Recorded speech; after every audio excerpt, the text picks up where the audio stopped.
This is Twit. He's my rocket man. Spaceman Rod Pyle is here, author Space 2.0, editor-in-chief of Ad Astra magazine. Get a copy at space.nss.org. First on the Moon. Is that the name of it, Rod?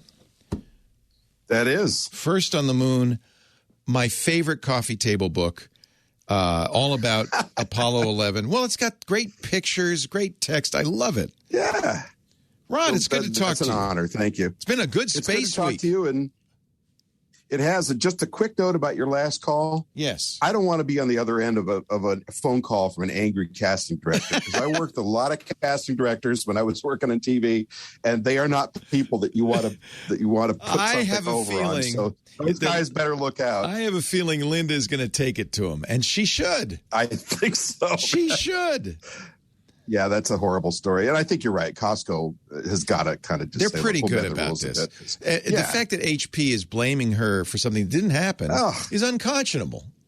Yeah. Unconscionable. Nasty business. So let's talk Inspiration 4 briefly. I've got two stories this week, Inspiration 4 and Planet X. But Inspiration 4 came back Saturday night at a little after 7 Eastern time. Awesome? You probably saw it. I was not inspired by Jeff Bezos or Richard Branson going up and down, but I was totally excited about Inspiration 4. They raised $200 million for St. Jude's Children's Hospital. They were civilians in space, and they did it, and it was perfection. Perfection. And let's just make sure we acknowledge Elon Musk for donating that last $50 million. $50 million. Because he filled the gap. Because he basically gave Jared Isaacman back his $50 million and gave it to St. Jude. Yeah, exactly. Yeah. Or whatever he paid. Good for Elon. We don't know. More than 50, but yeah, I mean, this is great PR. And Bezos, to his credit, he's been doing some really good PR work. He gave the NSS money and a number of other groups. And he did congratulate Elon on the flight, but it's still dicey between those two. But I have to tell you, I was sitting in my car because I was out when the landing was happening, and I was watching on my phone, space.com, watching it come back. And so the moment for me, great mission, loved everything about it, but the moment for me was when those parachutes opened, because that's kind of the last place where you can have a real problem, right? I wasn't going to say anything. I watched the Netflix documentary, which is really good. It's still going on, called Countdown. Yeah. I was chewing my nails because those 4 people were beautiful people. I feel like they were kind of going, I mean, I'm sure their eyes were open, but especially the 29-year-old. Are we going to the moon? Yeah. It's scary. I think they were taking a bigger chance maybe than they really acknowledged. They put their life in Elon's hands. If you've been watching that program, the development of the Crew Dragon for all these many years, they had a lot of trouble with those parachutes. They had a fair amount of trouble with the abort engine. It's really the parachutes. I mean, we're talking almost 30 major tests, helicopter drops, flights, you name it. I think they went from 3 parachutes to 4 early on. But even with that Mark III design, which is what they're using now, they had a lot of problems. I was biting my nails. We've been doing parachutes from space since 1960 with humans, 61. Yeah. Gemini and Mercury used single parachute. Apollo used 3. We did have one flight, Apollo 15, where one opened and then collapsed because it got hit by a fuel dump. But, as I've said before on the air with you, parachutes, if you talk to engineers, they're just like wild animals. You try to model them with software all you can, but they just don't behave in the real world.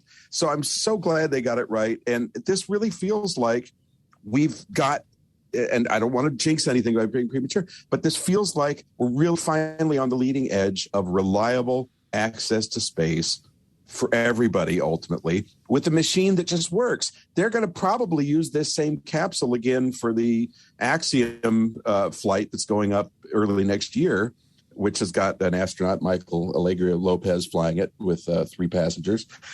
But this will be the 3rd or 4th use of this thing. So this is just remarkable stuff. I just want to volunteer. If they ever need a 5th guy, I don't know. I can hold. I can hold the iPads for him or whatever.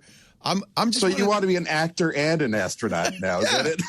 Basically, I'm living my 5-year-old dreams. I'm a kid. Live the dream. I'm living my dream. Yes. I always wanted to be an astronaut. I would do it in a heartbeat, even knowing the risk, because it's risky. But they did it. Good job. Well, and the thing now is with you and me, we're kind of in Act 3 or Act 4 or Act 7 or whatever it is of life. And as much as I'm a little more conservative than I was when I was younger, I have fewer years left to lose now. So it kind of makes more sense. I've done everything I want to do it now, right? Yeah. In fact, there've been some talk about a one-way trip to Mars. I would volunteer for that. I don't need to come back. I can. Yeah, but have you looked at Mars lately? I know it's not. I know. A little grim. So, hey, what's Planet X? What are you talking about? We have left? Oh, we got 2 and 3 Planet minutes. X. Yeah. So, what's that? Okay, new study come back. I always look for new studies on the archives and so forth. And the study came back where they had looked at and identified a bunch of new trans-Neptunian objects. So these are chunks of rock in the outer solar system beyond the orbit of Neptune. And since Pluto is no longer technically a planet, it's considered one of these things. So this is out in the Kuiper Belt. And they looked specifically at 400 something of them and said, a bunch of these have really weird orbits. And we're talking about, they're charting stuff that's between 3 and 4 billion miles with a B out there. So this is not a trivial thing.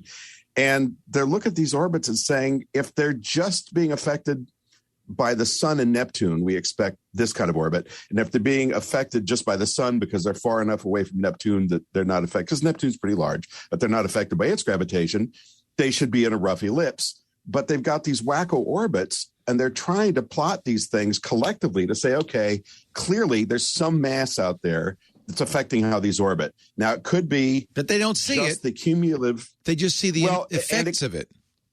The effects of it. So it's this kind of, inductive kind of logic, intuitive logic you have to use, which is big in astrophysics. It could be the collective effects of just a lot of other loose junk out there, kind of acting like a clump. But it could also be this big dark planet that they've been kind of hypothesizing for decades. So if that happens, we'll finally have a ninth planet again. Wouldn't that be cool? They're calling it Planet 9. All this time. They got to. They can't call it Pluto because that's taken. Yeah, but I like Planet X better because Bugs Bunny cartoons use that. Yeah. And it sounds kind of mysterious and nefarious. Or what was the name of Nibiru? I think was one of the names they came up with for there's a precedent for this planet out there in science. If you can't explain how something's happening, you think maybe there's some, for instance, dark matter. We can't see it, but we can't explain what's the phenomena we see without something like that.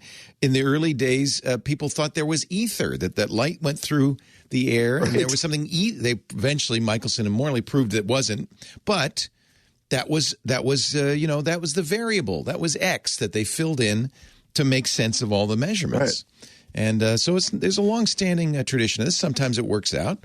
Sometimes it's just a bunch of stuff with rough lips. But that's what you said, right? It had rough lips. Rough lips. Yeah. I'm just being silly. I know, but you're right. And I mean, so much of, and again, being involved with this JPL book again this year, I read these stories, and we'll talk more about them once they release them because they still have to go through a legal review and all that for release.